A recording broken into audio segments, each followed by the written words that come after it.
I'd like to call the meeting to order. Can you do the roll call, please? Sure. Rickert? Here. Smith? Here. Epstein? Here.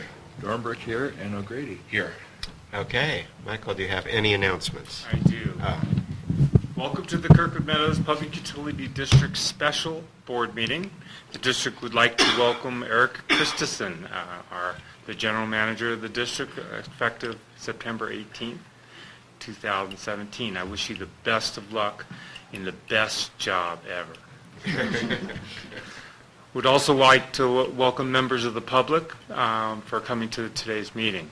This meeting can be fed live, or is being fed live over the internet, and the public can view this meeting by going to KMPUD.com and following the appropriate link.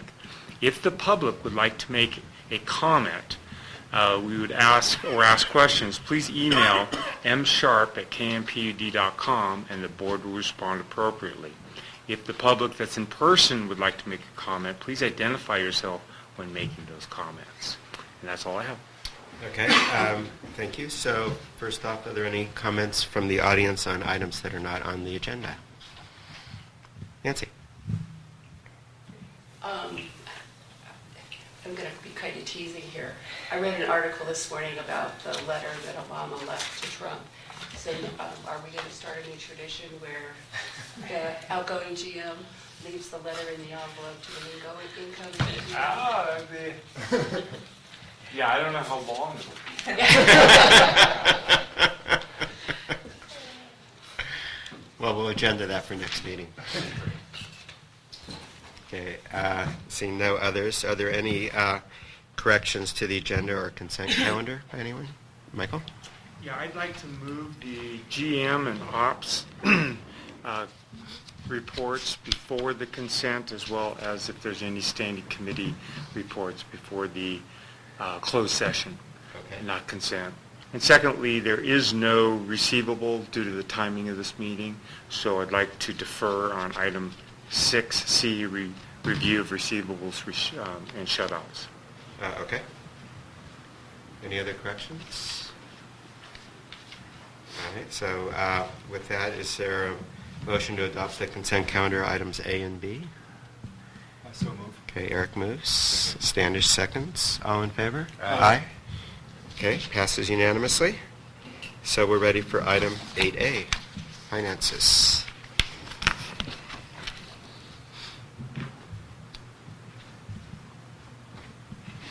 Morning. Good morning.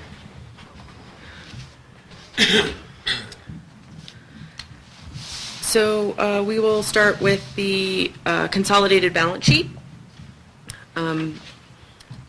Total operating funds for July ended up from budget by $129,000.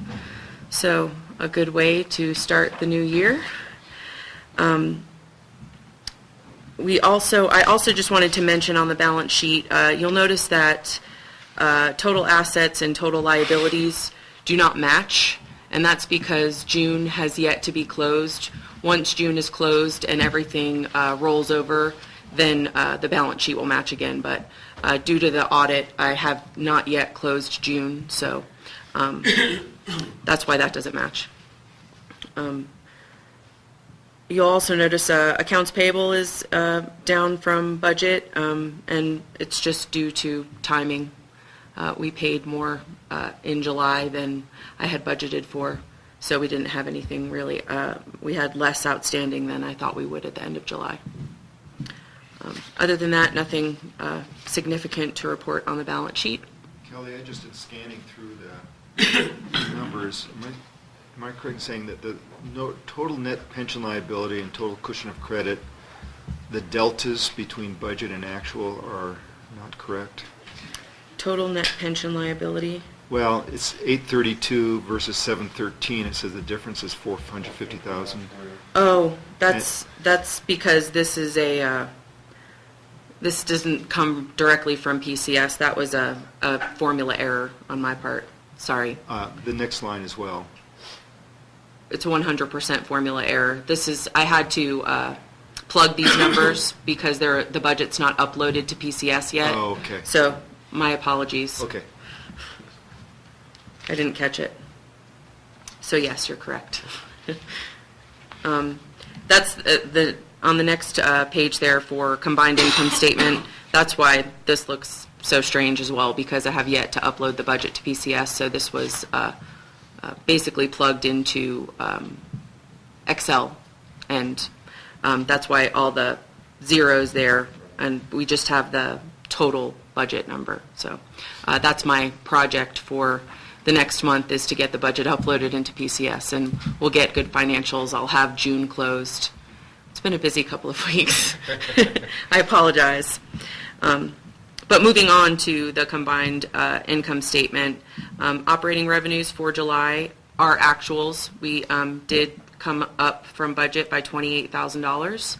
Again, a good way to start the new year. Total operating expenses are under budget by $54,000 on here, and there's actually a $21,000 invoice from Tesco that was posted to July that was actually for June. That has now been corrected as part of the audit. So the operations and maintenance line of the $99,000 there is actually less by $21,000. So even better start to July. Since that invoice was actually for June, we accrued it back to June as part of the audit. So total operating, better than planned by what will be almost $100,000 once we get real financials printed, and with that Tesco invoice being accrued back. And I believe that Tesco invoice was for PCL repairs? Yeah, Is that? we had 2 weekends in a row where the plant went down. We had to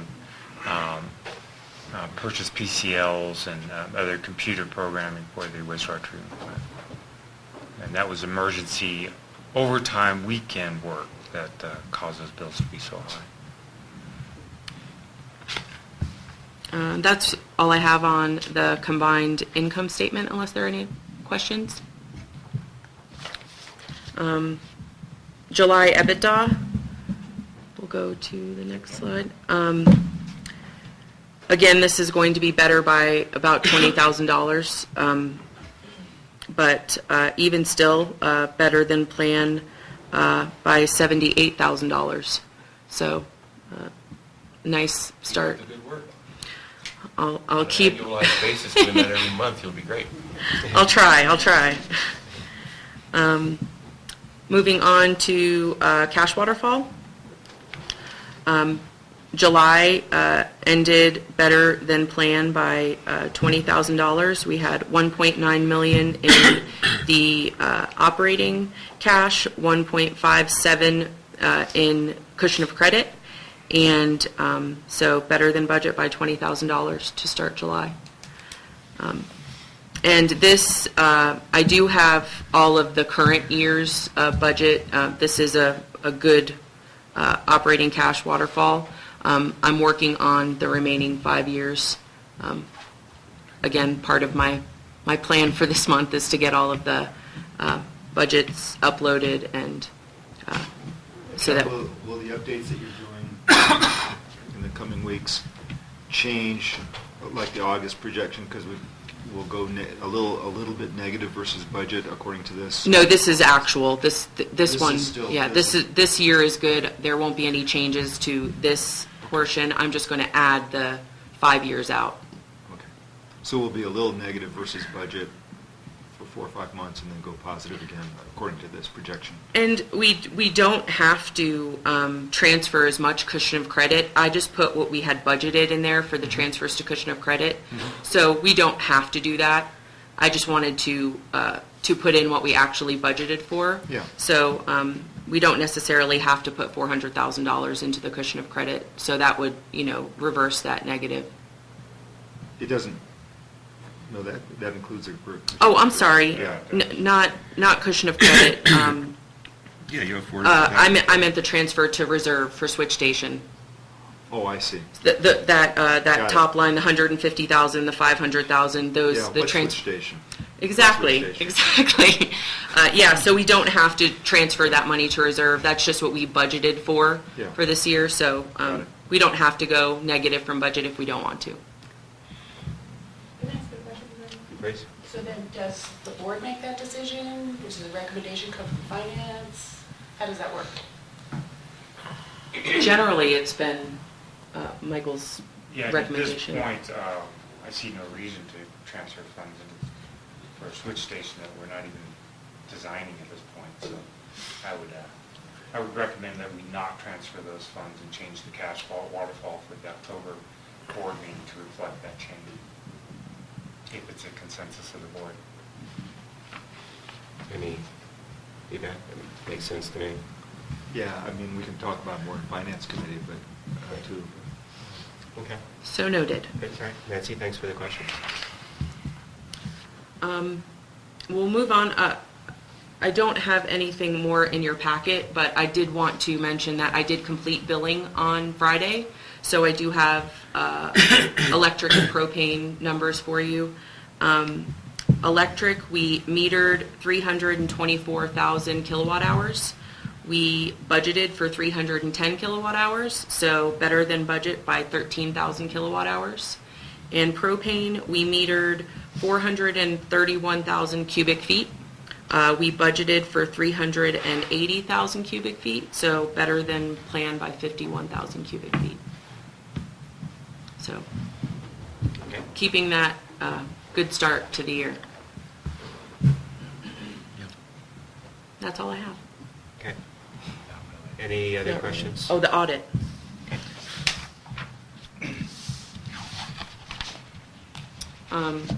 Audit update.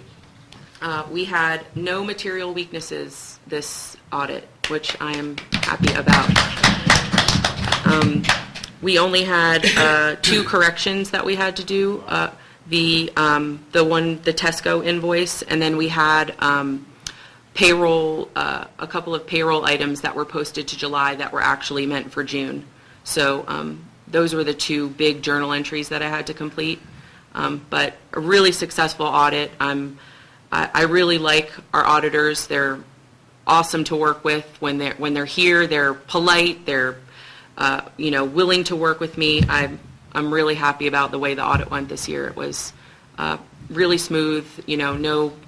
No big surprises or anything like that. So, and the only thing that's left now is the management discussion letter. I'm going to work on that next week, and then they'll have everything they need from me, and we'll have our financial statements as of June 6th. And I don't know if Bob wants to. No, I also talked with Olga and reviewed things, and felt similarly that it was very positive, and we had caught up with all the issues from the last several years. So that was good. Her main question was the GM transition, making sure that we have adequate things like that, and transfers and plans for training. So the audit will come out on October 6th. Olga will not be able to make the Finance Committee meeting on October 10th, which I need to talk to Standish about, but she will be here in person on October 14th to meet with the board, present the audit, and give a GASB 68101 lesson for management and the board as well. So she will be here in person. She's going to make a trip to be up here to meet Eric and to make sure that she goes over GASB 68. So I commend her to come on out for that. Yeah. Okay. Anything else on the audit? I saw your email about not having her present to the Finance Committee, which you just referred to. I would be inclined to move the Finance Committee meeting to a time when she can present, unless you disagree. No, that's great. So I can contact her and find out if she has available dates, and then get an email out to the Finance Committee.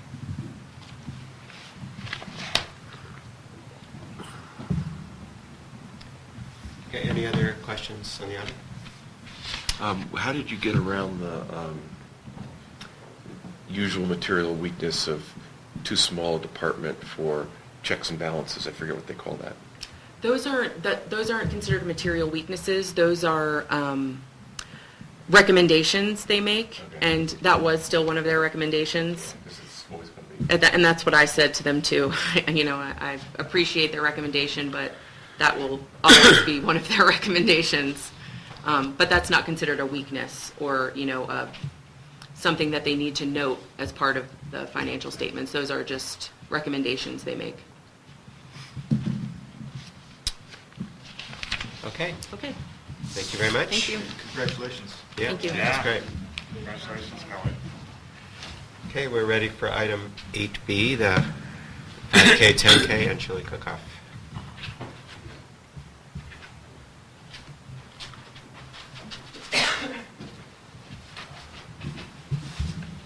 Good morning. Morning. We'll start with the 5K, 10K, and the kids half-mile run. We had 103 total runners this year, which is actually 2 more than last year. I was surprised. I felt like there were more people there, but overall it was a great day. We were a little nervous about the smoke coming in on Friday night, but luckily things cleared and it was a great turnout. The kids half-mile fun run had smaller numbers this year for overall kids, and some of the kids actually ran it twice because they wanted to run a mile, but we didn't stop them. Though I saw the agony on some of the kids' faces when they were told, you got to go back and do it again. They're like, oh gosh. But new this year, thanks to Jessica, we had actually ribbons to hand out. And I saw some of those ribbons later in the day, so I think that was a hit, and we'll continue that practice as well. Just a little souvenir keepsake for the kids. 5K, 10K race, the overall men's winner was Michael Lansing. He came in at 44 minutes and 54 seconds. And the only other notable person that came in for the 10K was Michael Sharp, first in his age group and 7th overall at 55:53. And I think that's a personal best for the event for him. For the 5K, unfortunately, there was some confusion on the course. Our course marshal sent people up to the top of chair 1 and kind of missed maybe 3/4 of a mile. So the winner was Noah McMahon. He came in at 22:28, and the ladies, the women was Amy Spijic, I think it is, 23:45. And they didn't complain about not running the extra distance. And happy to get the coffee mug that we gave them when they came in. So again, a good race. We learned a lot this year. We used Ultra Sign Up for the first time for registration processes, and it worked really well if the athletes registered before the event. But when they got to the registration table, we learned that signing people up and typing their names in created a bit of a line. So we ended up starting the race about 6 minutes later than we wanted to. But next year we'll kind of adjust, maybe have a second iPad and or have a cutoff for day of event registration, or another format where you can register but you're not going to get your results online. It's a little bit of a hiccup there, but overall it worked well because the athletes could come in, look at their iPhone if they'd signed up online or that day, and actually see the results, their times, and then use the information for future races if they want to do, say, the Tahoe Flume Trail or the Kokanee Half or something like that. Everything's already in the database, so worked out pretty good. At the next board meeting, I'll present numbers, but we hope to net from this event probably $2,200 at this point, is my guesstimate. So, and being completely independent from Tahoe Mountain Milers and Sierra Stompers, we'll definitely have some more money this year in our pockets for the event. So great for the fire department for fundraising. And moving on to the chili cook-off, unless there's any questions from the board. I thought the event was really well attended and received. The course marking was excellent. We had a little bit of a human error out on the course as far as one of the course marshals, but the course was well marked. Having everything down at the VIP parking was really nice, and it was really well received. A nice little event.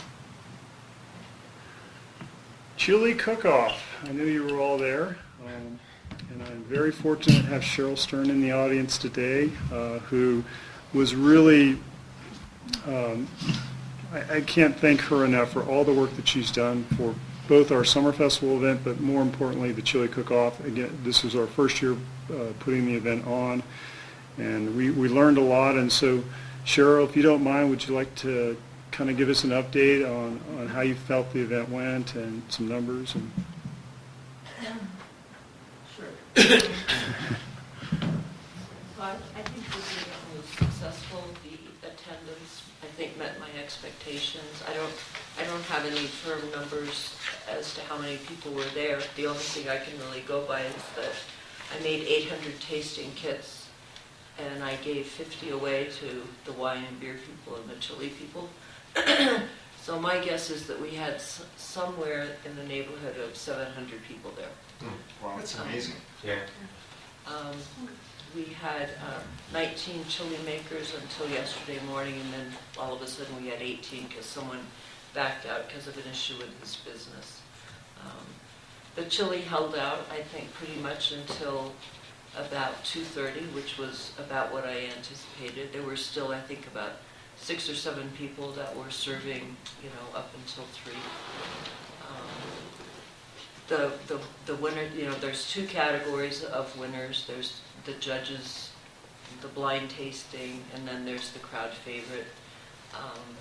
And the gal that won 3rd place in both the judges tasting and the crowd favorite gave her $200 back for being in 3rd place in each to the fire department, and I've given that money to Kelly this morning. And the gal that took 1st place in the judges tasting also gave her $300 prize. So I thought that was very generous. I was pleased with all the people, the wine and beer people, and it was a great event. It's always good to work with Rick and his crew, and they did a fabulous job. And I'll work with them today, and we'll get the place cleaned up and return it to Vail in the condition, but probably in better condition than it was when we got it. Are you announcing the winners or just their genders? The crowd favorite winner was Chef Jason Buckholtz from the resort. Jason is also leaving at the 1st of October, so it's nice that he took back his standing as the 1st place with Kirkwood Comstock Chili. 2nd place went to Firehouse Chili, which the Sabrina, I think, is responsible for making that chili. 3rd place went to a team called Charming Chili, led by Cassandra Harms. 1st place in the judges tasting went to Nicole Rimple, who's the gal that gave her prize back. 2nd place went to Marilee Moonvani, who is she pours wine for me, has been pouring wine for me from Avio for over 10 years. So it was nice to see her get a prize again. And then Cassandra Harms, Charming Chili, took 3rd place in that as well. The best booth went to, with no surprise, the Paleo Chili team that was all the best stuff. I mean, hands down, I started counting those ballots, and it was like, I don't even need to count these. It was just overwhelming. But it was a good event.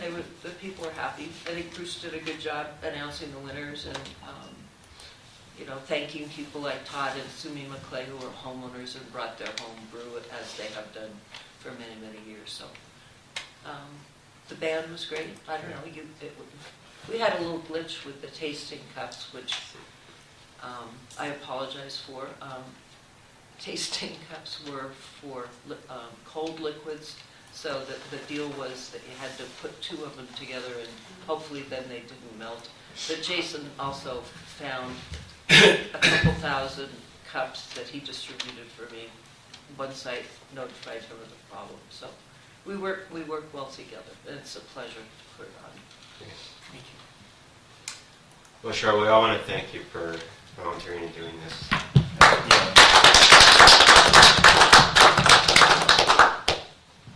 Make a comment? Please, Carol. I thought it went well. It's best of any it's been. I've been to all of them, I think. I've poured at all of them. Thank you, Cheryl. I thought the crowd behaved itself. I thought the volunteer helpers actually did a better job than sometimes. So I don't know what could have been any better. I think the tasting tickets was a good idea because then people didn't run out as fast, and I think that worked out too pretty well. Well, we will certainly recap this event, so if there's any comments from the community or from the board, please let us know so we can incorporate that for next year's event. And we are now actually thinking about our Epic Promise grant application with Vail Resorts. It typically is announced in early September, and I haven't seen the email yet. But as soon as they open up that grant process, we will certainly reapply for both Summer Festival, Chili Cook-Off, and of course the 10K for next year. And I know Cheryl's helped in the past with that, and she's already mentioned that she's going to help again write that grant for us. But it's been very successful for us, and it really helps the fire department reach its goal of purchasing new self-contained breathing apparatuses for the members of the department. So, Cheryl, I'm just curious, do you have any sense of why it appears that the chili cook-off attracts more people than the barbecue and wine tasting? Well, the chili cook-off pulls from outside of Kirkwood. It's not, the summer festival is really predominantly homeowners. Yeah, okay. And I you did know, as- notice that I didn't see as many homeowners, I didn't think, and, oh, that's curious, okay. And, you know, I did some promotion work down in Pioneer, the Right. Amador Ledger Dispatch. I did some work with the Record Courier, which services Mark Legal, Gardnerville. A lot of people from Gardnerville came up.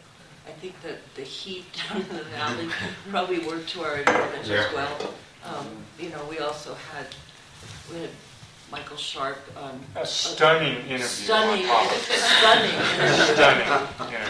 on Friday morning. So there were people in Tahoe that knew about the event, because people that are visiting Tahoe, that's kind of what they listen to in the morning to figure out how they're going to plan their stay. So I think that was a beneficial thing, and it also went out to season pass holders through their Vail's Epic Pass thing. There was a notice that went out, and you clicked through and you got to see our event. So, and that's fine. You know, that's more than I've ever done to promote this event in the 8 years that I've run it. Yeah, no, I think that's fantastic, and sort of is the kind of desire to keep the barbecue to be more focused on the Kirkwood community itself, rather than pulling in from the surrounding communities, or?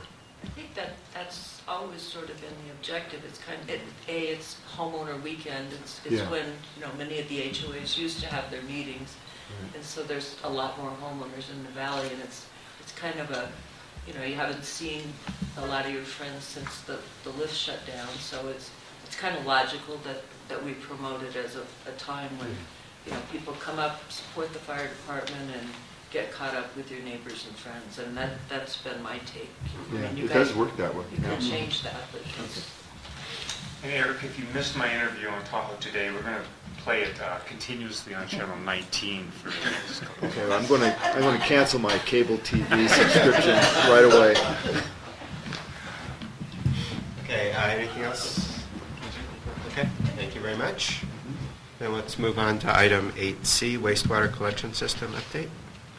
Well, information in the board packet, thanks to Drew. Nice staff report on that. Just briefly, the staff is continuing working with the Summit Septic to come up and evaluate our sanitary sewer system. And as you know, some work has been done. There have been 3 significant leaks that have been patched and or repaired. We are waiting for another patch to come in from Summit for an 8-inch patch. It's a unique size.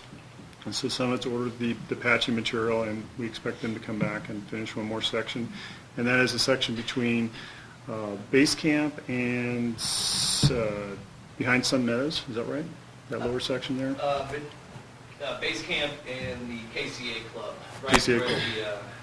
the cat track is. Right.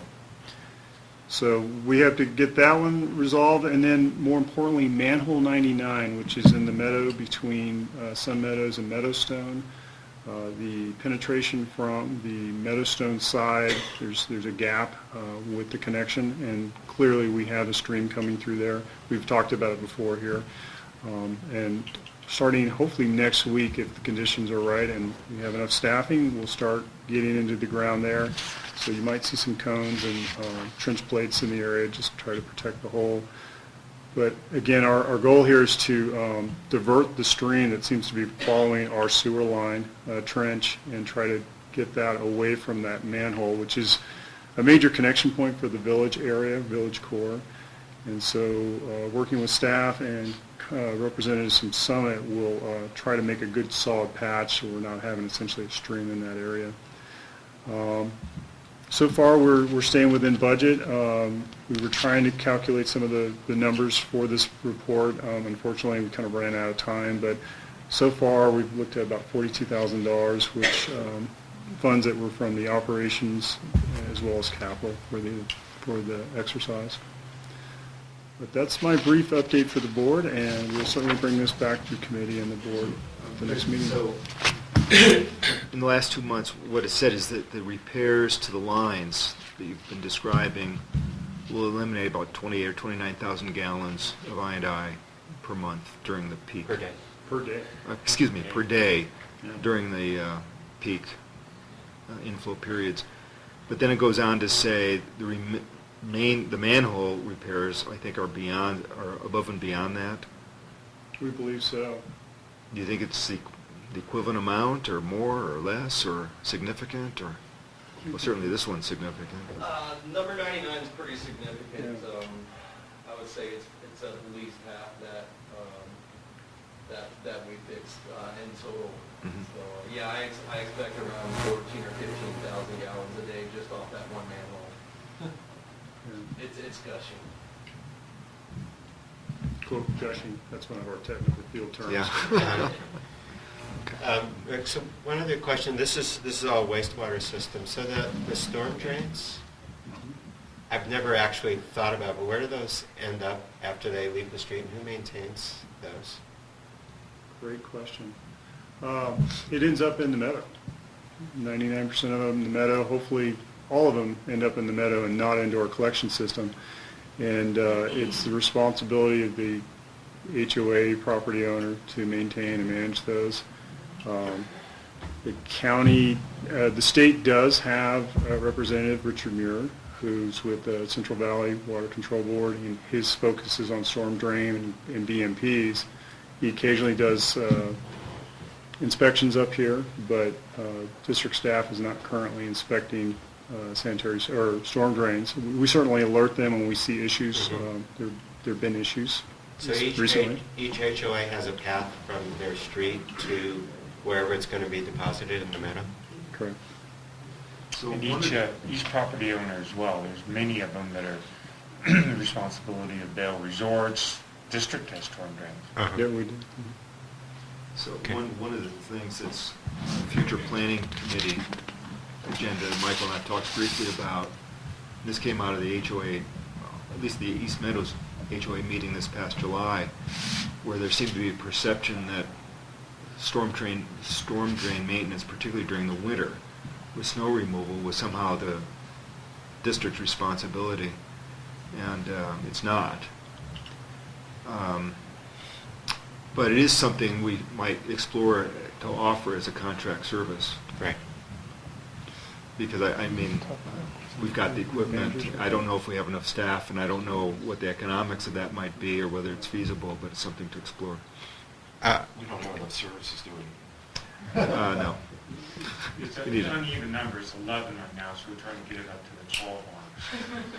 Right. Yeah, So, the counties would absolutely love us to take over storm drains. So would the development company. but they're not offering any funds. No. Okay. And No, it would I- take equipment. It would take an elephant, like a huge vacuum truck, to effectively Right. do storm drains. No, this, if we were to take it on as a contract service, just like with snow removal, it would become a cost to the HOAs or whoever was contracting for it. It would be up to the HOAs to either take it or not. But again, we have to explore the feasibility, just like the district had to explore the feasibility of snow removal Right. years ago. The reason why I asked was not looking for a new project, though some people claim I'm short on projects. It's just that if the storm drains don't work properly, the roads are terrible here, and some of that is not just paving, but the fact that the water doesn't flow properly, and it's a distributed responsibility with no one in charge, I guess, is a correct description of the Right. problem. So that's why I was asking. Yeah, and the problem's clearly illustrated on Glove Rock and East Meadows. When you have these huge, significant thunderstorms that roll through, and we have a large volume of water all at one time, and drains aren't properly maintained, it's pushing water obviously in the wrong direction. Right, okay. So good. That's it. I mean, until you mentioned it, Bob, I never thought about it. So I've written it down, and Uh-huh. next time KMA is going to meet, we'll talk about it. But is that a communication that the district needs to make in perhaps a future letter, or the newsletter? If you're not here hearing this, participating, having it now. Right. Well, I know in the Palisades, we know that our drains are our problem, and Mhm. we've had our property manager take care of them, and we've done what we needed to do. So, I don't know if it's really up to the district to tell all the HOAs. That's their job. I'm not sure about that one. I'd just like to people know that we're not responsible for maintaining them. I think it has an indirect effect on infiltration also. When the storm drains back up, sometimes the water seeks the first manhole it can find. Right. I know at least in KMA it does. Well, last winter it sought the east lift Right. Yes. So Successfully. successfully. and found it. Okay. I think it's an issue that should be dealt with one way or another. So the planning committee I've noted this. I will always refer to him as Eric with a K.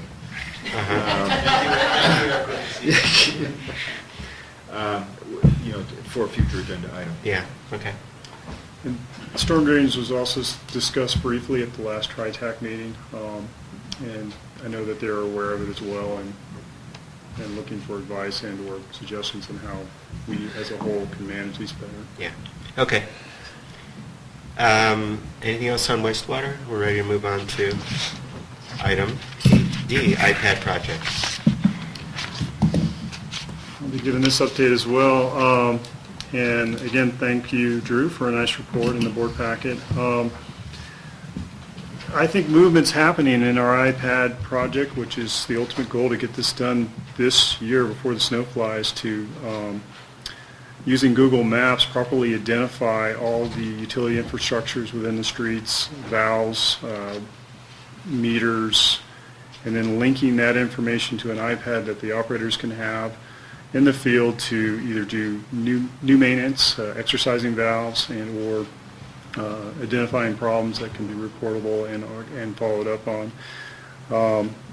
It's actually amazing to me that we can sit in a meeting with Bob and Corey Jackson, our consultants, and make suggestions and changes, and then overnight the changes happen. And a simple example is President Epstein was working on fire hydrant maintenance tabs, and when we do flow testing with fire hydrants, we use the next hydrant over to help us find the initial pressure, the residual pressure for the hydrant.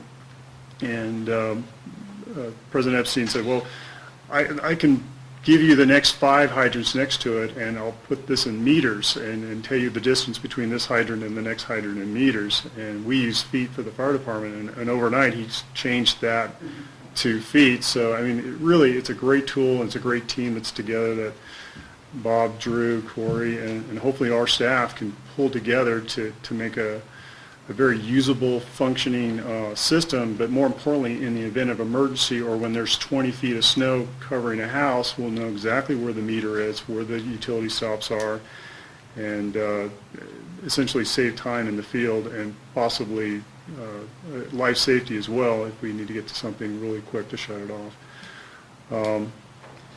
We'll try to bring back an example of the iPad app. We're just this last week, we were doing valve exercising using some of the new maintenance tabs, but maybe we can give the board a presentation on how it's moving and progressing. But again, a special thanks to Bob Epstein and Corey Jackson for all the hard work going on behind the scenes.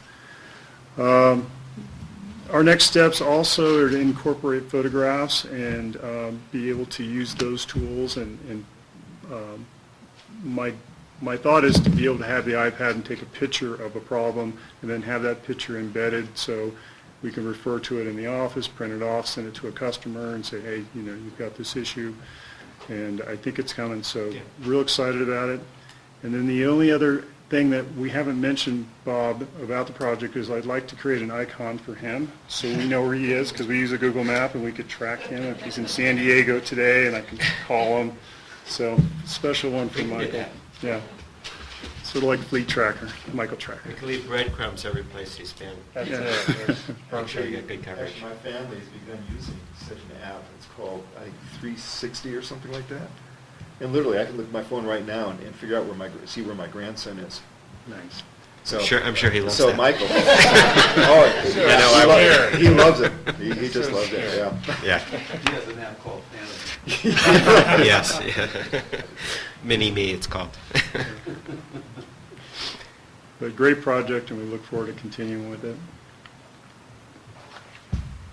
Any questions? Okay. Then we'll move on to item 8E, propane safety update. Randy?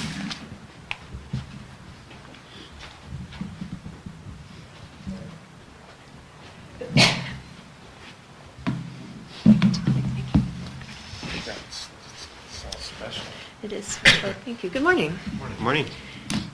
So as you know, after the events of this winter, we've gone around and looked at all the propane meter installations and identified meters that lacked adequate protection. As part of our conditions of service, we require that a snow shed structure acceptable to the district to protect the meter is available.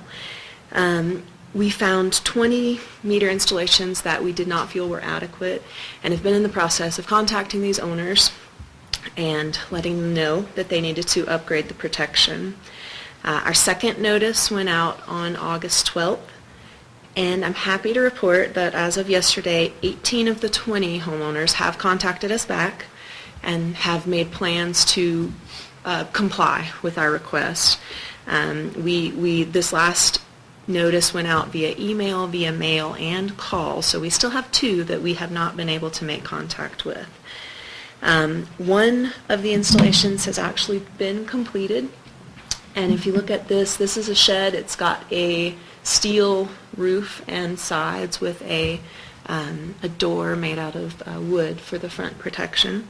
There's one additional one that's in the works. I'm actually going to go meet with the owner today to offer some suggestions. And we have several additional properties that have contracted with a contractor to put in something in the month of September, which is when construction kind of settles down up here. So our staff plans for the month include a re-inspection of each of these 20 meters to make sure that they don't have anything in, or if they do, we know about it and we make sure it's adequate. A third round of notices, you've got one more month to get this done before our deadline of October 15th, and to start making sure that we have curb stops on all of these properties in case we do need to shut them off.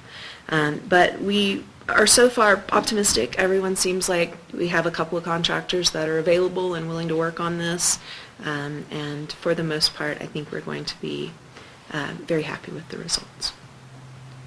So Brandy, on the curb stops, you mean identifying homes that don't have them, or just identifying the location of all of them? Identifying the location of all of these and making sure we have them. I suspect that there may be a few that we don't have curb stops on, and we certainly want to know that now and not on October 15th. Right. Okay. Yes, Carolyn?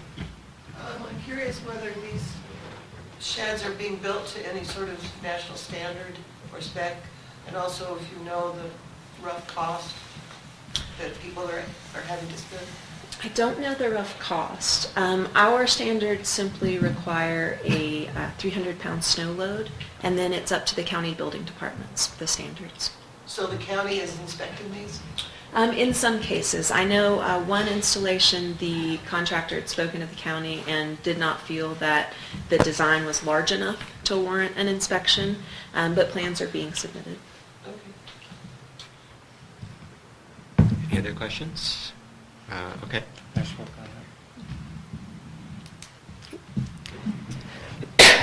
So move on to the vaporizer propane yoke. So as you know, our propane vaporizer equipment down here on Loop Road has been a heavy snow area where we struggle to keep them dug out and safe over the winter. This summer, we have a project where we've completed regrading this hill that you can see on the left side of the picture. And you can see how close that hill was to the vaporizer equipment. Giant snow berms built up above that and actually corniced into our equipment. So it was a struggle to keep this safe and accessible. We regraded this, brought the base of the hill back a width that will allow for snow removal equipment to get in there. Regraded the area, and Vail actually moved all of their equipment off of the perimeter of this. So we have less tall things on top of the hill to gather snow. The grading is completed. We are prepped for paving in this area, which happens next week, just in this little spot here. And we've also done work around the tanks themselves. We had a survey done that identified our property line. We've moved K-rails out from fairly close to the tank out a distance that allow us to get an equipment road in there.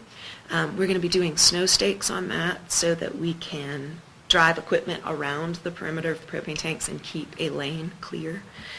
We're not going to pave that area, excuse me, but we will be able to remove snow down to a depth of about a foot in that area, and that's going to help us tremendously keep an area to throw snow from the tanks and keep it more accessible over there. And I'd be happy to answer any questions on that.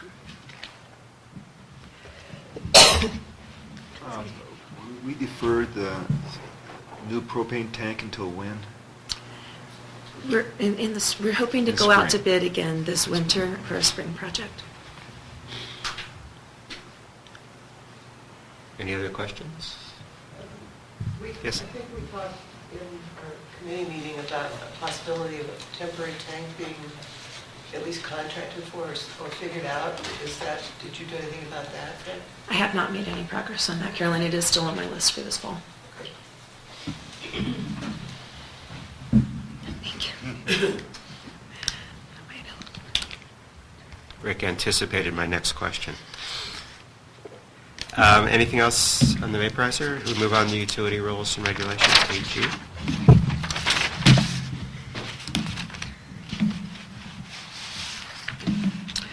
So as the board knows, I've been working on a revision of our policies and our electric propane rules and regulations.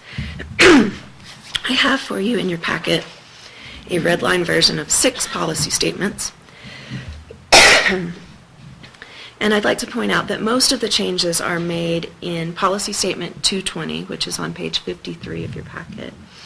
This policy statement is on meter reading, and the changes there are the language about estimated meter reads, meter errors, unauthorized use, all of the things that we've dealt with over the past couple of years from the electric and propane rules and regulations. Those have been imported into our official policy statement. So the goal of this project is to make one decisive, concise set of policies that govern all of our utilities. For the board's review and comment, if anyone has any comments on these red line versions, I'm happy to incorporate those. In policy statement 220, there are a couple of comment questions from me, and those are simply something that we are going to be researching before we do a final approval of this. It has to do with the length of time that we are eligible to either go back and charge customers who have been underbilled or refund customers who have been overbilled. We are going to make sure that's consistent with industry practice, California law. And also just make sure that our policies are consistent across the board. You know, we have an 18% interest rate listed here in the electric propane rules that have been imported, ensuring that's consistent with all of our other policies before we approve the final version.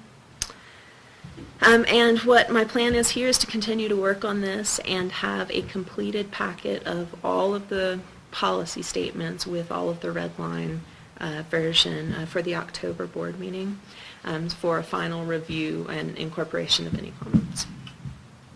I actually have two very minor. One is policy 220, page 53 in our packet. Because our bills do include wastewater in cubic feet, I was just wondering if we should, it says under paragraph B, for electric kilowatt hour will be the unit of measure for propane and water cubic foot. I just was wondering if we should put wastewater as well, since it shows up on our bills that way. Okay. And then the only other one is page 61 in our packet, which is the bidding. That's paragraph C2. I think normally we say the award will be made to the lowest, rather than just simply lowest bidder, the lowest qualified bidder or lowest responsible bidder. Right, responsible, responsive. So just those two minor things. Responsive better. I think it's tough and nuanced. Thank you. So Brandy, I realize these are drafts. I had trouble figuring out when it was 6 months and when it was 3 years. What, do you have a summary of how to tell the difference?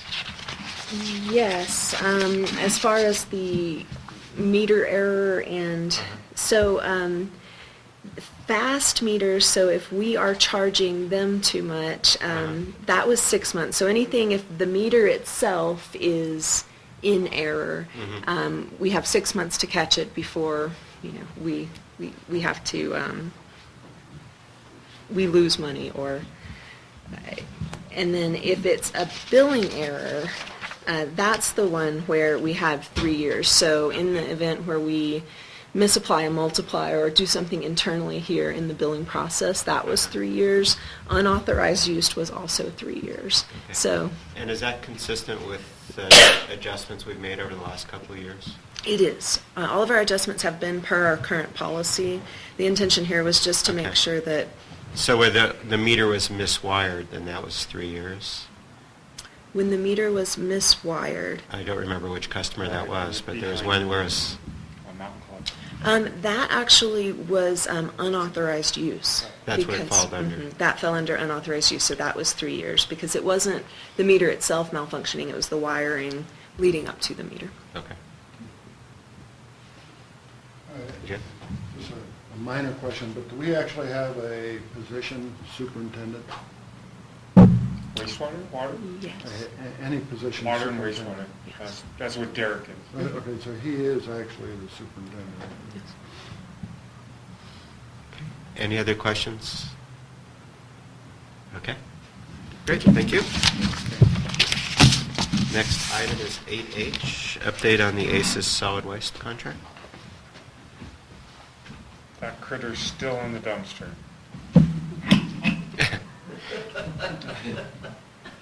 It's waiting for lunch, right? Waiting for this contract to end.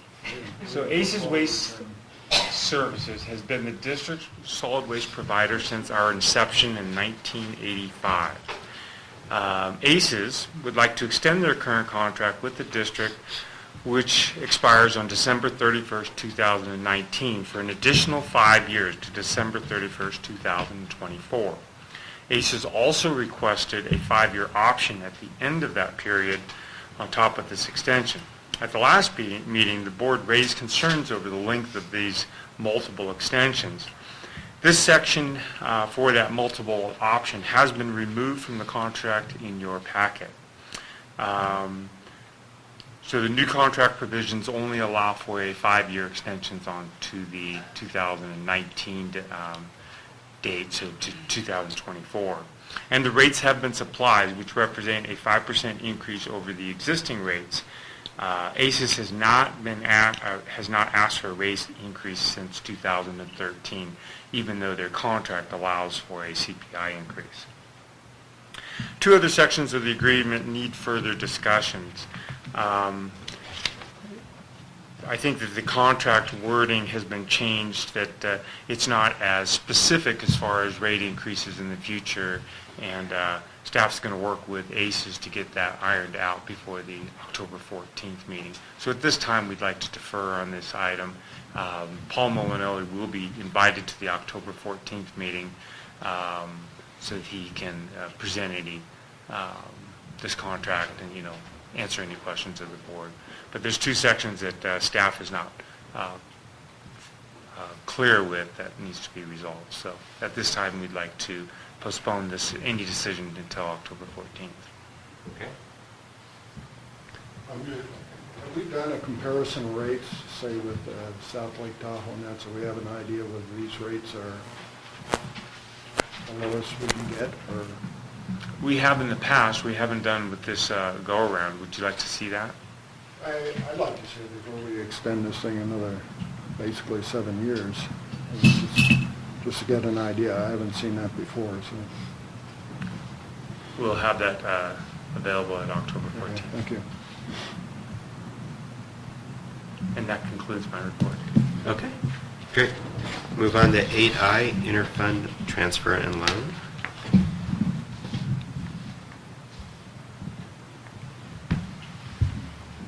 One of the district's financial goals derived from our December 2013 and our 2015 workshops is that all enterprise funds be self-sufficient without one dependent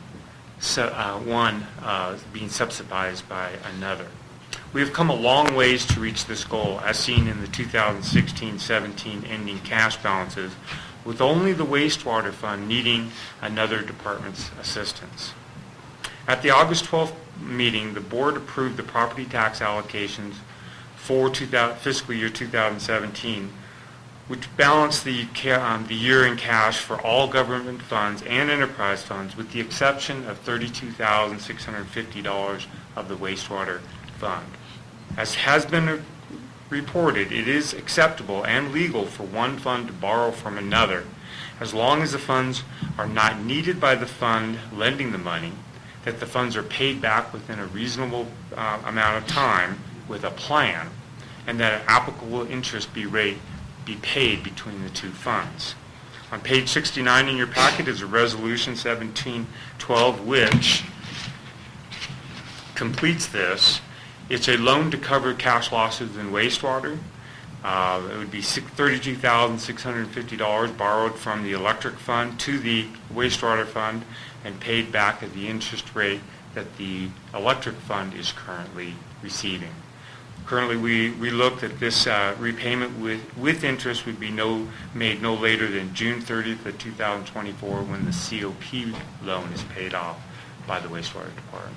So it is staff's recommendation that the board approve Resolution 1712, approving the inter-fund transfer and loan, and this become a regular policy of the board every year, and a running balance be kept. Okay, are there any questions? My only question is, since this is coming from the electric fund, I think we probably have two different interest rates.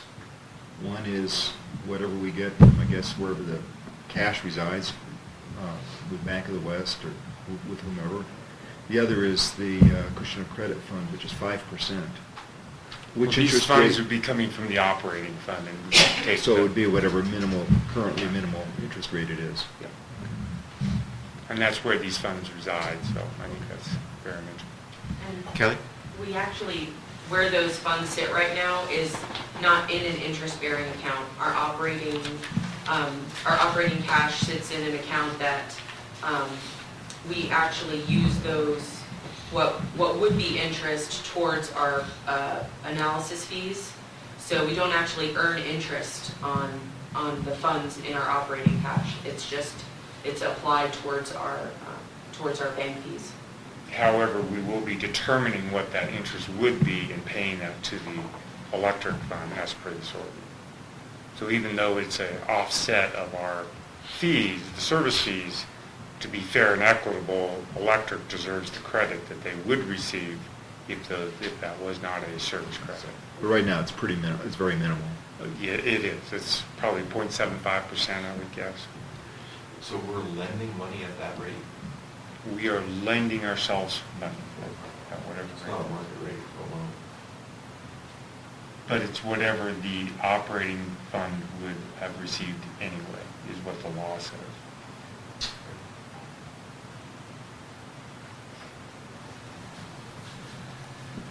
Karen? Is this because of the I&I problem and we're working on that and getting it better and therefore at some point we can repay? I'm not clear how we're going to repay if we have a problem with the... Well, this is called for in our budget. It really doesn't have to do with the I&I problem. What it has to do with doing things according to generally accepted principles and making sure that each of our funds are separate entities, so that if one fund has a cash lost, then it can be made up through property taxes. But if we use all of our property taxes to satisfy losses in government fund and to make the tier ratio of 1.05, we didn't have any more property taxes left over. So these funds are available, because electric has those funds, to help wastewater meet a cash zero balance at the end of the year.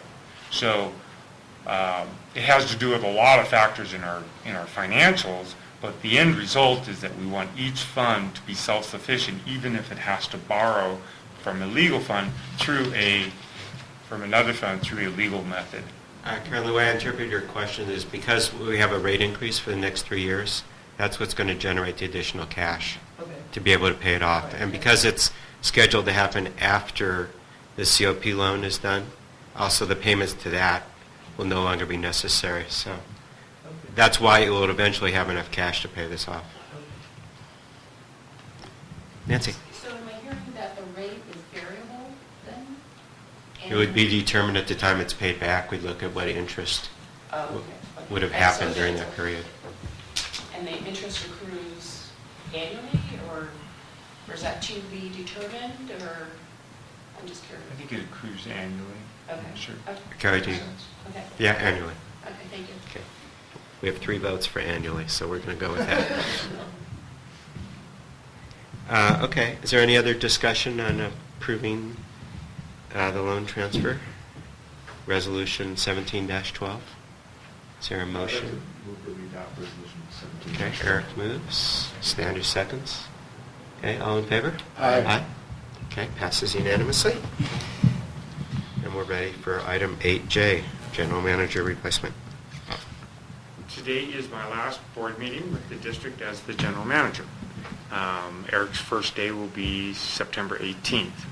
I will continue my role as general manager with the district until September 18th, and then we'll be connected via email and iPhone. Additionally, I will be coming in on Wednesday, then 9/6 and on 9/13 during this period to give direction, to sign checks, etc. After September 18th, I have signed an employment agreement with the district where I can assist on an hourly basis at the discretion of the new general manager and of the board.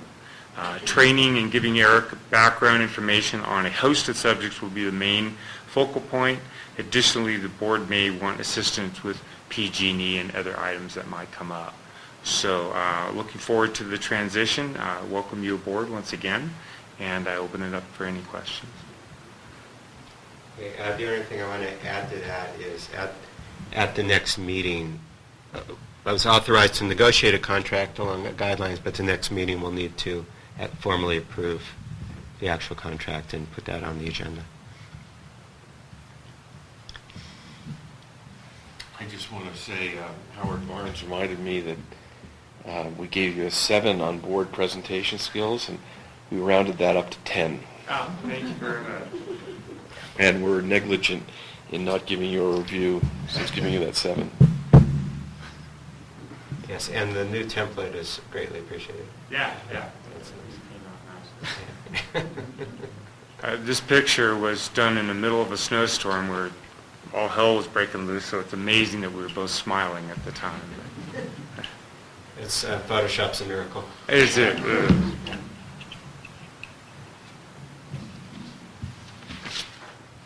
Okay, anything else on this topic? All right, moving right along then. 8K, the annual report. The 2016-17 annual report is in your packet, beginning on page 71. I'm extremely pleased to say that it's September 3rd, and we're looking for final approval on this. This is a goal that Bob and I had to get this out in September rather than later on. This is the second annual report with board approval. This will actually go out on September 5th or 6th, and much earlier than the last edition. This has been reviewed and commented on by the board, by the committees. We've had substantial comments, and staff recommends approval of the annual report for the fiscal year 2017. No? On top of page 90, refers to the law enforcement section and efforts to bring sheriffs in, et cetera. And in that section, it refers to the fact that KCA may offer offices. I believe it's either KPS or KDC that would be the supplier of the offices for a sheriff, not KCA. KCA, to the best of my knowledge, doesn't have any such property. Good. Who's KDC? Kirkwood Development Corp. They changed the name. Oh. Kirkwood Capital Partners. I mean, John would tell you exactly, but it's John Ryder's organization that would supply the office. Maybe you should word it that way, John Ryder's Well, I'll use KCP or KRD or A, B, C, D, E, F, ABC. G. Yeah, we got it, Jack. Thank you. Developer. The developer. Yeah, we'll make that change. Thank you. Right on the top. Okay.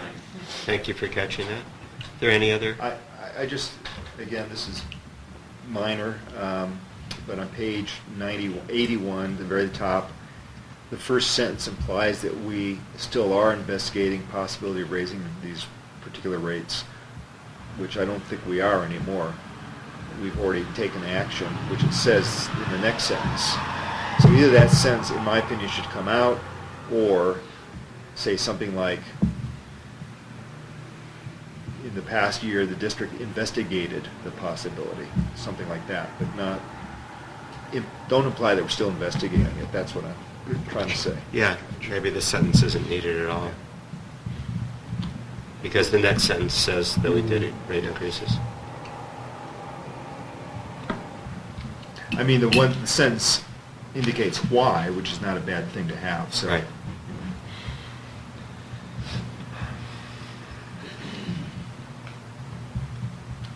Does that give you enough guidance to That gives me consolidate those enough, two right. sentences? Okay. Who I else? think it's a good report. Any other changes? No? Okay, so I guess I'd look for a motion to approve the annual report with the two changes as amended in those two changes. So Okay, Jeff moves. Second. No, Pete beat you. That was clear. I'll Okay, second. Pete seconds. Okay, all in favor? Aye. Okay, passes unanimously. Okay, then we are ready to move on to the general manager report. I'm pleased to say that we only have 3 declarations of candidacy for the board, and they all happen to be incumbents, so there will be no election this year. So that's great. Congratulations to all of you. And the Alpine County will go ahead, the Board of Supervisors will appoint you to your 4-year term. So thank you very much for doing that once again for the community and the district. Out Valley tree removal, as you know, a portion of the 34-5 line was built in the area of a previous fire called the power line fire. And we've had 2 trees come down on our power line over the last 3 years. And we have instituted and hosted a meeting out on the line so that we could mark any hazardous tree in a greater corridor than the 60 feet. We went out 100 feet and found 17 trees that the Forest Service marked for us. And we're under negotiations now with our arborist to get those removed before the winter season. So, and they're, I say removed, cut down. They don't get removed. They just lay there. Caltrans hookup. We're still working with Caltrans on them hooking up at the Peddler Hill Maintenance Station. The two issues right now, they have sent us a PO, so they're going to pay the costs, which has been a huge stumbling block. I didn't want to do the study without them paying for the district's costs, so now we're going to have money to work against so that Michelle can continue to work on the study to hook up the Peddler Hill Maintenance Station. And we're also working on what transmission rate we'll be charging them to use our facilities between Salt Springs and their facility at Peddler Hill. So those are the two issues. There are probably more issues as we go along and the study can take shape. Michael, may I just ask, do you think is that a finance committee, a planning committee? Which committee might review these things as it progresses? Elk Valley has been a little different. You know, we usually do the whole board with Elk Valley issues. That's what we did during construction. But it could definitely be finance because the issues are going to be the rate. I think it's mostly finance. Yeah. So we can put that on the finance agenda for update on October.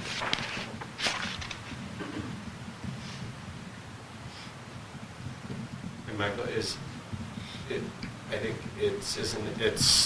this would be the rate we would charge PG&E for wheeling the power. Exactly. And then they charge the customer whatever they're going to charge. Yeah, for the use of our line, there'll be an O&M charge of some sort. Will approximately equal our $13,000 a month to PG&E? No, it'd be double. It would be 4.56% of construction costs. Just the number is so big. So, Caltrans slurry work. We've dealt with this for several years. This is where Caltrans comes in, takes out a portion of our slurry to remove any water dams that they're seeing on the road. I'm happy to announce that this is all Caltrans money. It's no longer any of the districts. We've done what we said we would. They're paving right now and doing an excellent job. This is really a good thing for the district to get that paved. From Kirkwood in all the way over, that was the area that it was substandard asphalt. There was some bad patches. That area was the slurry issue, so getting that paved is huge for the district, and now it's somebody else's problem. Next week, they'll begin this additional slurry work. Dave Waddle will be our district representative on site, and Michelle will be doing regular inspections of this work. Absorption bed pumps, Michelle Gamble, our district engineer, is doing an analysis on pump curves, etc., as was discussed in the operations committee. She'll be completing that analysis. Operations will review that, including Howard, and then we'll be bringing that project back in whatever form it takes, back to operations, and hopefully before the board for action on October 14th.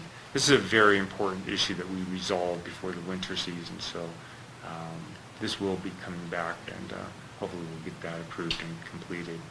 You would expect to put the pumps in before snow Yeah. starts? Oh, we have to put the pumps in before it snows. Okay. So that's not a want to, that's a have to. Customer acknowledgement. This is a new project that we're working on. I had come up with the idea that we should get make sure that we have a piece of paper in each customer's file acknowledging and agreeing to abide by the district's policies and rules and regulations. However, our policies state that if you receive service, you agree to abide by our rules and regulations. So when I brought this before Dick Shanahan, he says, well, you know, asking for an application, asking for an agreement, actually kind of sounds like you need one. You really don't. Your policy states that if you receive the service, you're already. So asking for that agreement kind of implies that you need this agreement and that people could say no, and then what are you going to do? You're in a catch-22. So he recommended, and I thought it was very, very bright, a customer acknowledgement where we tie this into just a statement that by receiving the district's, goods and services, you're agreeing to abide by our rules and regulations. If you have any questions, let us know, but this is acknowledgement of your duties as a customer. and then tying that into an overall update of their customer information and to the iPad project as far as the site plan, if they possibly have a site plan, if they have a Knox box. And this can be a really good information-based link to the customers to ensure that we have proper customer information before the winter, and knowing that they have a Knox box. I tell you, when we went out on those avalanches, knowing they have, knowing where the meters were, knowing that they had Knox boxes, and having great information as far as customer contact, all neighbors of yours, was key. Just key. If we couldn't have found those people, we'd have been having holes in the sides of houses with no way to, contact the owners, and heat's going, and just a slew of problems. So I think it's a very important project, and we look forward to getting that done before the winter hits. Carolyn? Are you including all the condos? That seems to me to be both extra work and money for the district that's not needed and a hassle for the owners. Because it doesn't make any sense. If it's a building like the Meadows with 66 condos, you don't need to talk to each condo owner. You need to talk to the association. No, I disagree. I think we need accurate, good information on every single customer in the district. If a Meadows line blows up inside their house, we need to get in there to, for some reason, we need access and we need to know who they are. So just being a customer of the district, we need to have good contact information. If they have delinquencies, if there's problems in the unit for the fire department, I believe we need good contact information. Well, contact I understand, but are you asking every condo to give you a site plan? Oh, no. Plan of the unit or anything like that? Because that's what I'm thinking doesn't make Right. sense. I can understand on a single family. Right. That makes sense. Yeah, that's So good that's- clarification. Okay. Good. Nancy, you have a question? Back to board elections, did we budget for the board election? The Well, candidates pay their own costs. But doesn't the, Yeah, there's a couple $1,000s that the county bills us for the cost of the election, and we're going to put that into a secret fund. Eric, you had a question? Yeah, I just, can you clarify with the FEMA thing? I know we're just continue to wait for, I think, responses or whatever from FEMA. But can you clarify, has FEMA basically already approved an overall amount associated with the storms that is it through Amador County that this is all being done? Both Amador and Alpine. So is there been a lump of money already kind of approved? Now it's just a matter of how the money is distributed, or has anything been approved, or is it just a mystery, or what is the status of it? I know we're waiting, but... Well, I think the first step is that a overall budget is established by FEMA for a certain disaster that could be paid out as approved through the adjusters. And we're waiting for our projects be approved by that administrative role. And Brandy, do you want to? That is my understanding of the process as well. I don't believe that the counties themselves have any projects within the county budget. Excuse me. So it's on a project-by-project basis. So there's been no level of approval at this point? Just we've met their administrative approval that our projects are eligible for approval. So now they're going through the review to make sure that our numbers are correct so they can approve our dollars amounts. Oh, so they're likely to approve something, and the question is what? Okay. Continuing on, just to show Eric and the rest of the community that we're hard at work, here's our staff. They're actually looking at the eclipse, so this is not as silly as it might look. Oh, it was silly. Oh, it was silly. So this is who's going to work for you. Just get to that into your head. Looking for Less than Superman. half. Yeah. For those without the sunglasses, I'd be careful with that. Members of the fire department are able to give me a captain's hat, and it actually says Captain Sharp on there, so I appreciate that. Here's some photos of the massive erosion that we suffered through the storms when was this, Rick? It was about 3 weeks ago. East Meadows suffered more than anyone. Massive runoff from East Meadows, and you could see it was nice to have John Wehan and Joan Pilar as their managers over there, because they were coming out, and we assisted them with the use of a 924 to get some of this debris off the roads. But East Meadows suffered much more than anyone other area, except for Timber Creek Townhomes. Timber Creek Townhomes suffered the same place that they did. Our playground also suffered, and we've ordered a new additional sand, which has been distributed. And here's Timber Creek Townhomes, and you can see that's an electrical line right near there. So this was a bad erosion issue that happened right after that. And that concludes my general manager report. Okay, last chance to ask. Any questions? All right. Move on to the operations report.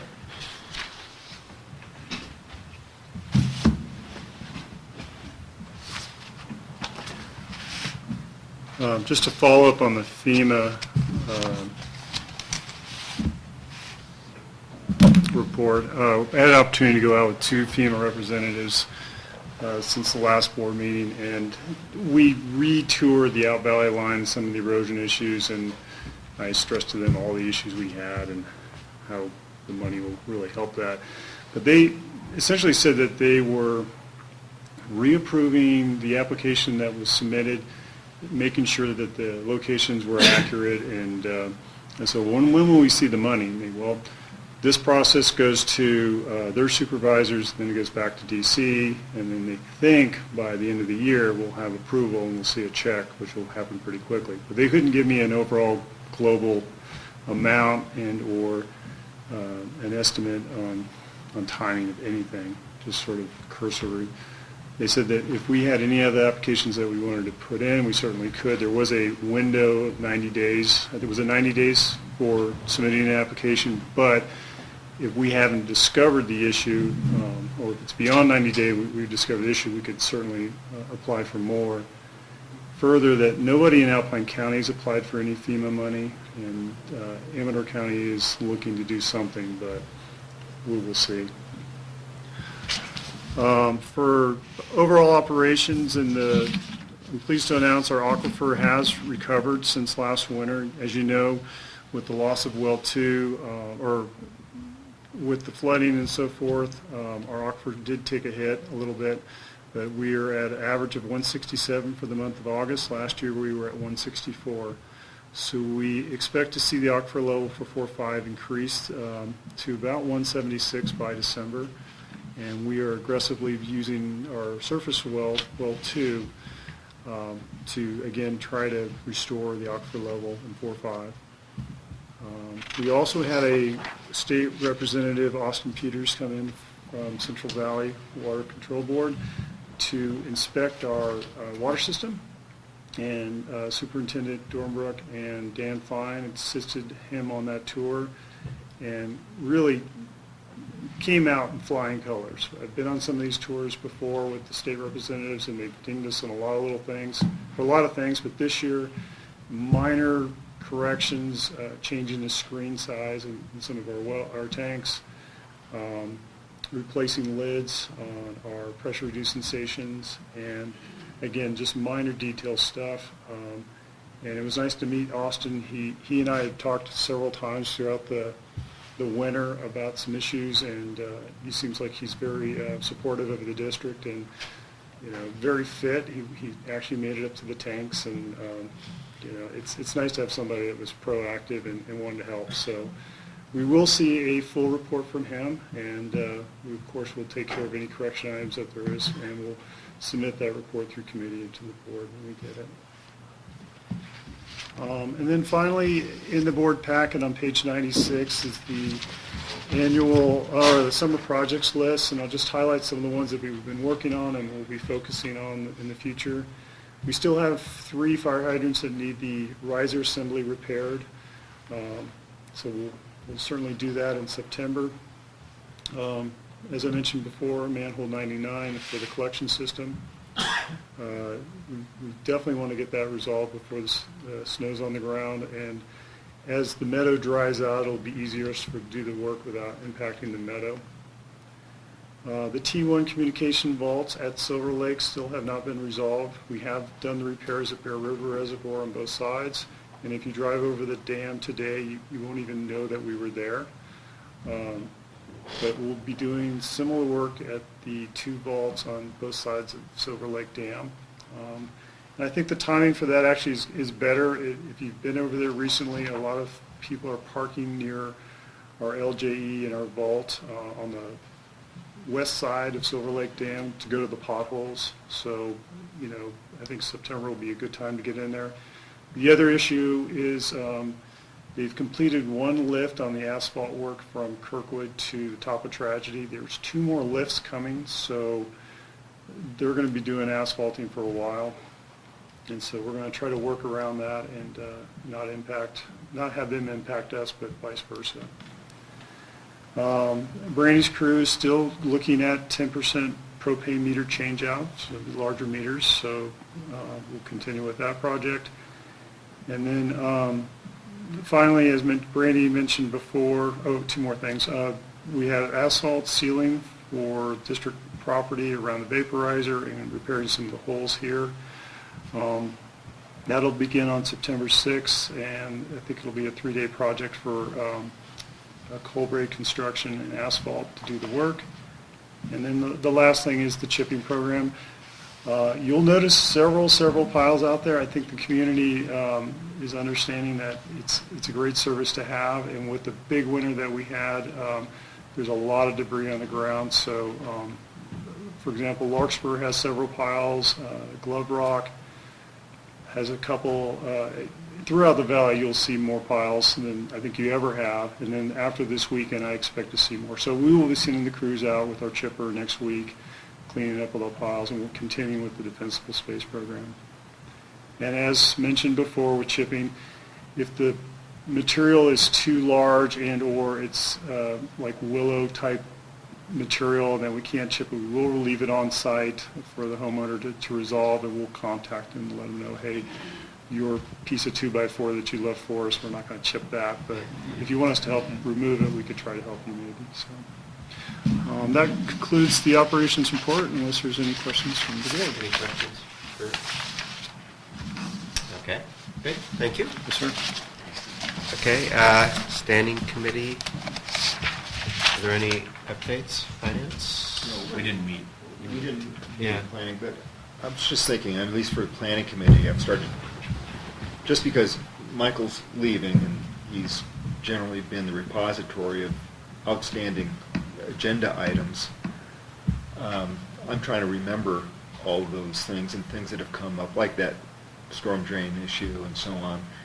Anyway, I'm just going to create a list. It may be a good idea for each committee to do that, just to review in some fashion with Michael, maybe by email, saying, does this look complete, so that Eric with a K will understand where we're starting from.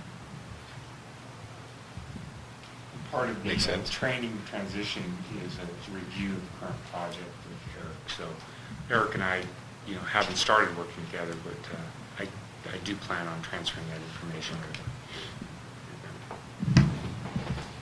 Okay, operations? We haven't met. Yeah. Okay, I don't think anyone has since last meeting. Okay, so item 12, general discussion. Opportunity to bring up any things that are not on the agenda. I have one, which is, does anybody know what Rick alluded to it briefly, the status of paving of the valley is? I mean, Caltrans highway stuff looks pretty good, but the rest of the valley just looks like Afghanistan. I'm now on KCA board. Oh, congratulations. That's, our responsibility. What we did is, at the beginning of the summer, they authorized RCI to do a study of the road. They broke it into 22 sections. They examined, inspected, and reported on each section. They prioritized the sections that are in the worst shape. They provided estimates of cost. And they did this as a 10-year plan. so the worst would be done this year, and then next year, the next worst, et cetera. We've actually just met as a new board this weekend and barely had time to really go over the report, but we have authorized that the worst sections be worked on. RCI engineered, designed the project. We could only get one company to bid, and their bid was something like double what RCI estimated. But we will be going forward with it because we have to. The worst sections are over by the club and the employee, the Kirkwood, the Vale housing, and the part that runs through the parking lot over there, as most of you probably realize. And those will be done, I believe it will be started next week. Not this coming week, the week after, when it's medically scheduled. And there also has been some other patching. I think the patching's done of certain spots. So that's, I'm happy to answer questions. Carolyn, is John Ryder managing that project? Yes. So if Rick would get with him as far as underground utilities in those areas, so that we know the areas that they're going to be doing, so we can make it. Yeah, we're worried about it. And the thing is, we had a board transition of 2 seats. So, Bruce is now our president and now back on the board. He knows some of that information. So maybe it should be Bruce and John and Rick. Great. If Bruce is available. Yeah, we know there's an issue there.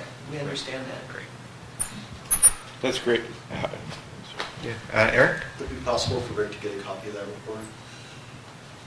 We haven't decided to release it yet because we've just gotten it and barely had time to digest it. So I'm not sure if we make an exception for you. We did vote as a board not to release it yet. We are happy to discuss the results and the timing and the estimates, but we're not sure it's a final report. And like I said, I just got it 2 days ago, so we could discuss that as a board. I would talk to Bruce. Yeah, Rick? Yeah, I was going to say, I had the privilege of tasting chili between Bruce and John yesterday, and we discussed that the report had come out, and how this year it was very difficult to secure contractors to do asphalt and paving, and there are 3 different contractors doing the work where we really collectively should maybe work together as a community to do the work to reduce the cost of mobilization and be more efficient with it. And John actually came up with an idea of trying to secure a contract for multiple years. That way we're not scrambling around and being at the mercy of these contractors who say they'll be here and then they don't show up for a month. So but we'll continue. We'll bring this back through, I guess, operations. It's been operations. Would be operations. Yeah.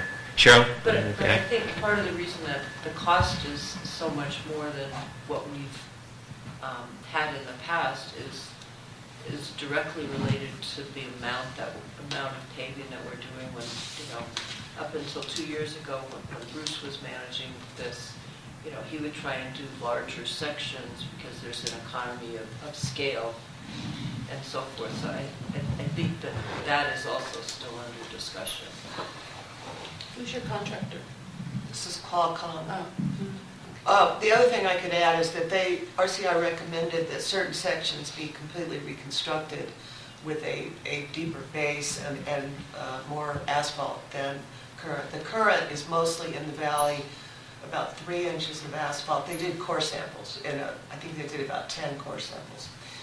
3 inches of asphalt and 8 inches of base. They are recommending we change to 4 inches of asphalt and 12 inches of base.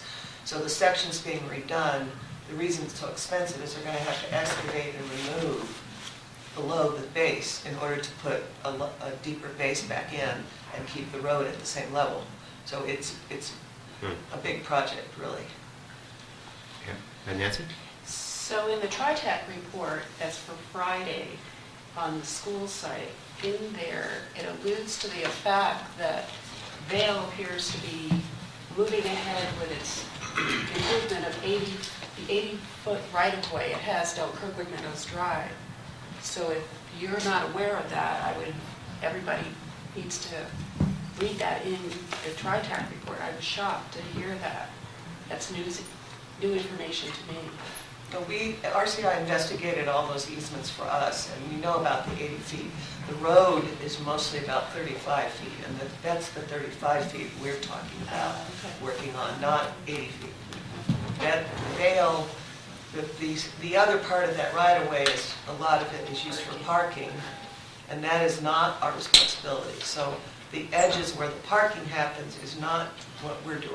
We're doing the road right-of-way of about 35 feet. A follow-up question is, who's responsible for Loop Road, and is that going to, are there plans to improve that? Vale is responsible for Loop Road, and we have not heard an update. They were going to do it in September last time I heard. So we will follow up and find out. They did great on half of it. I don't know, they ran out of something. Which half? I did all of it. This is They put one little patch in. Yeah. The On the south side. end is. Cole kind of had a little extra asphalt in They do want to take home? it. Yeah, I think so. That's what it looks like. Is there anything else people want to Pathetic. bring up? Okay, not hearing that. We're going to go into closed session for 8L, a discussion on the PG&E interconnect agreements. And yes, I'm sorry. yeah, please, Jack, go ahead. Do you have any plans to be at the TriTac meeting, participate in that conversation about the school property and the parking? Rick, will you be attending that? Yeah. So Rick will be representing us there. And what kind of a position are we taking on the proposal? I'll ask Rick to. There is a lot of material out in TriTac on that. Yeah, Right. This is a planning committee thing, we talked about it at the board several months ago. Mhm. Putting aside any feelings, personal feelings, and feelings from the general community, just paying attention to KMPUD specific concerns. The primary concern was, if there's parking there, will our fire equipment, emergency equipment have the access in and out that it needs without any problems? The answer to that has been that Doug Creaney provided an operations plan which on paper works. And so with the caveat that the district reserves the right to shut down the parking if that operations plan is not followed,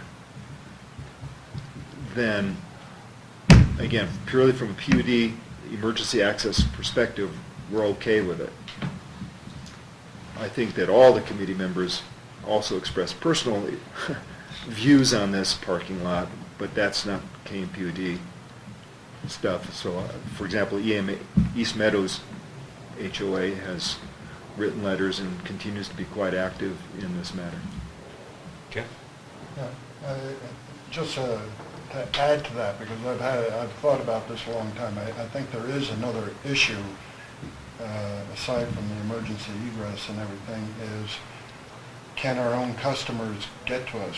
This is a service yard, and by bringing in outside cars to park, it would hamper access by any of our customers to trash, other things at the time they want to use it. So I think there's still, there's a lot of things we still need to consider on this, but Eric's right. From the emergency standpoint, the paper plan looks adequate. And did you want to add? Is there any other feedback on that? All right, so Rick will be representing us there and relaying our specific concerns. Yeah. So if I'm hearing correctly, I want to see if I make sure I understand what the district's position is. You support it. You don't support it. We don't have an opinion, yes or no. You're neutral. If it's built, it has to provide for adequate management, so we're not affected. Yeah, we don't.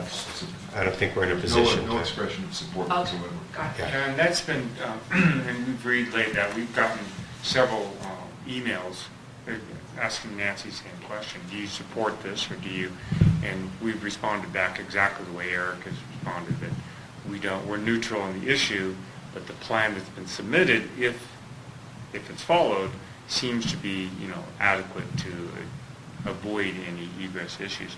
If it doesn't, we'll create a one-lane lane all the way up and police it and make sure that our fire trucks can get out of here. And I think we'll put new signing up on fire lane. I can't remember. We decided to do that too, right? Put what? New signage up, that, it's already a fire lane, but we want to make it clear that it's a fire lane, this new signage. I think we all feel it's a bad idea. Carol? I haven't seen this, what they're proposing in terms of operating, but it seems to me that the reality of the busy days when there's a huge stream of cars early and late, no matter what they put on paper, it's going to have to be policed, or you're not going to be able to get fire trucks out of here at those times. I agree. Yeah. I agree. I can say that living here, trying to get out of here at that time, it takes 30 minutes to get up the road. Right. So what are you going to do if there's a long line of cars? I mean, that's what I'm seeing is the worst possible case. I mean, they're still talking about not paving it, right? So how does that affect the water? Again, just to go beyond PUD, I know in the conversations that members of East Meadows HOA have had with Gary Dirk, for example, we understand that there's been an offer to pave it. These are conversations between Gary Dirk for the developer and Doug Perini for the resort. And we're not party to those conversations, but I know that from what Gary Dirk has told people, that he's made certain offers to do things like pave.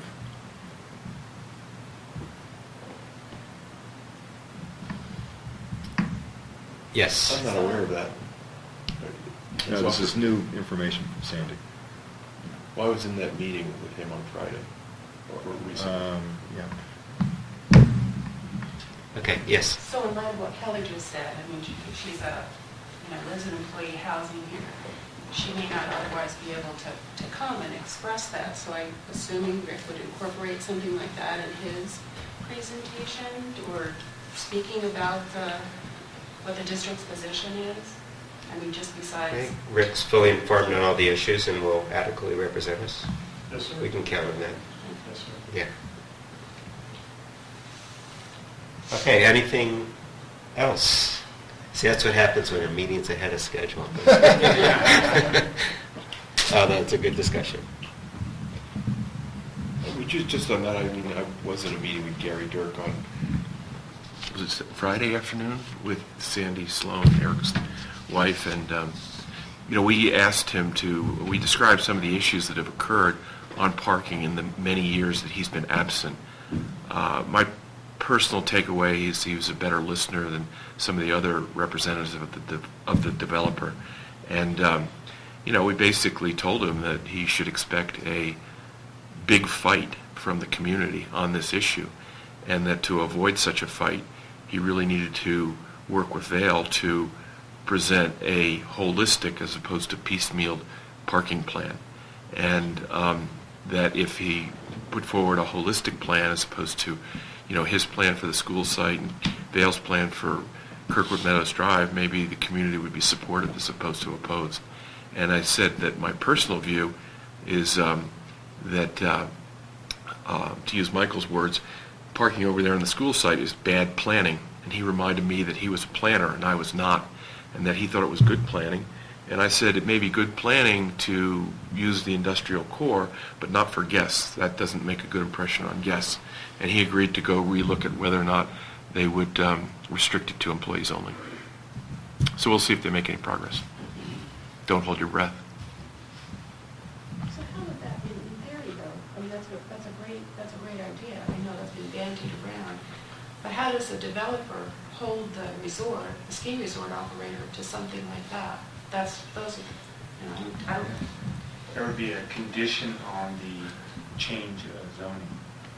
Because right now it's not zoned for parking. In fact, the zoning for that parcel specifically prohibits parking. And it would, so if they change that zoning, there would be conditioned that this is going to be zoned for employee parking only, and it would be enforced through county ordinance. Okay, any other items people want to bring up? If not, we will adjourn for the private session. Thank you all for attending.